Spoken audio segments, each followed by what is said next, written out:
শোনো, আমরা বৌমা না, আমরা বোমা। আমরা আমাদের বরের মুখের উপর ওদেরই মার নামের বদনাম করার দম রাখি। এই তোমার মা নিজেকে কি ভাবে? তোমার মা একটা দজ্জাল মহিলা। আমার শাশুড়ি মাঝে মাঝেই আমাকে শোনায় আমার ছেলের জন্য তো দূর দূর থেকে সম্বন্ধ আসতো। হ্যাঁ, তা তো আসবেই। আশেপাশের লোকরা তো আপনার স্বভাব চরিত্র সম্পর্কে জানতোই, তাই সাহস পেত না আপনার ঘরে বউ হয়ে আসার। তাই দূর দূর থেকেই সম্বন্ধ আসতো। ননদ হচ্ছে ডিরেক্টর আর শাশুড়ি হচ্ছে অ্যাক্টর। ননদ ফোনে ফোনে ডিরেকশন দেয়, শাশুড়ি লক করে। শাশুড়ি যদি হয় পেট্রোল, ননদ হয় দেয়াশালাই। তবে ঢোল তবলা বাদক স্বামী হয়। যার কথাই শুনবেন ফাঁসবেন তো ওই মালটাই। প্রত্যেকটা শাশুড়ি বলবে, ওম্মা এটাও শিখে আসো নাই, ওম্মা তোমার মা এটাও শেখায় নাই। শোনেন, ওটা আমার বাপের বাড়ি, কোনো স্কুল না। আবার শিখে ফেলে দিলে এটাও বলবে, আমরা তো এরকম করি না, আমাদের তো এরকম হয় না, এটা রান্না হয়েছে, এই ছিরি এটাও পারো না।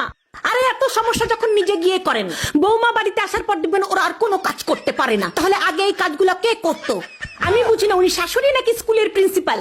সবসময় পারমিশন নিতে হবে। May I go to market, may I go to বাপের বাড়ি, ডাব্বে মে ডাব্বা, ডাব্বে মে আলু। সব শাশুড়ি গুলাই হয় 1 নম্বরের চালু। এরা সবাই ধোয়া তুলসী পাতা, শুধু আমি বিছুটি পাতা। তাই আমাকে দেখলেই ওদের খালি চুলকায়। আমি তো বাড়ির বউ, আমি খাবার কেন হজম করব?